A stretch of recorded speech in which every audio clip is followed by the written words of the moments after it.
Breaking చూస్తున్నాం. Singareni collieries కార్మిక సంఘాల గుర్తింపు సంఘం ఎన్నికల్లో ఏఐటీయూసీ ఘన విజయం సాధించింది. సింగరేణిలో గుర్తింపు హోదా కోసం జరిగిన ఎన్నికల్లో 13 కార్మిక సంఘాలు పోటీపడ్డాయి. 11 ఏరియాలలో కౌంటింగ్ ముగిసిన అనంతరం ఐఎన్టీయూసీపై ఏఐటీయూసీ విజయకేతనం ఎగరవేసింది. శ్రీరాంపూర్, మందమర్రి, రామగుండం ఏరియాల్లో ఏఐటీయూసీకి భారీ మెజారిటీ లభించింది.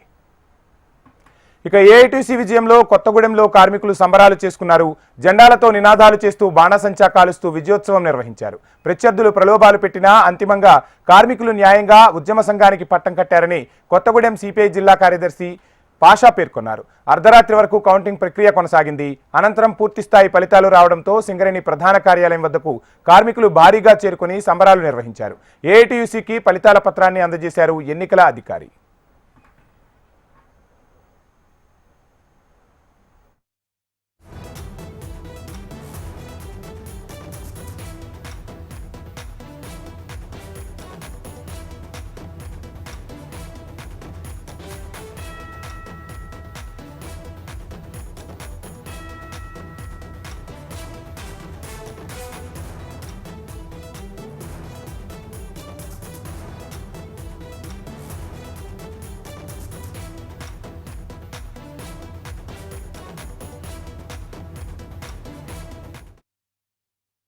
తెలంగాణ రాష్ట్ర వ్యాప్తంగా 6 జిల్లాలు 11 నియోజకవర్గాల్లో విస్తరించినటువంటి సింగరేణి పరిశ్రమలో సాగినటువంటి గుర్తింపు ఎన్నికల్లో అధికార అహాన్ని, డబ్బు బలాన్ని ఓడించి మరి ఏఐటీయూసీ ఘన విజయం సాధించింది.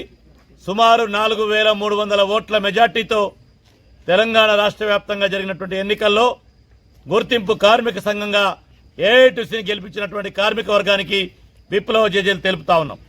కొన్ని ఏరియాలలో తక్కువ ఓట్లు ఉన్నటువంటి ఏరియాలలో మరి ఐఎన్టీసీ యూనియన్ మరి గతంలో ఉన్నటువంటి టీజీబీ కేసులను కూడా కలుపుకొని చేర్చుకొని ఓటుకు 5,000 ఇచ్చి ఇష్టం వచ్చిన డబ్బులు ఖర్చు పెడితే కొన్ని ఓట్లు వచ్చినాయి.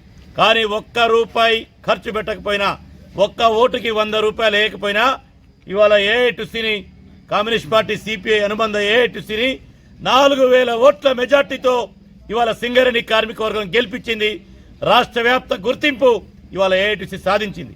కార్మిక వర్గానికి విప్లవ జేజేలు పలుకుతూ ఇవాళ ట్రేడ్ యూనియన్ ఎన్నికల్లో కూడా, కార్మిక సంఘాల ఎన్నికల్లో కూడా తప్పుడు పద్ధతులను ప్రవేశపెట్టి ఈ ఎన్నికల్ని కూడా మరి డబ్బుమయం చేయాలని చూసినటువంటి వాళ్లకు ఇది చెంపపెట్టి ఎన్నికలు జరిగినాయి.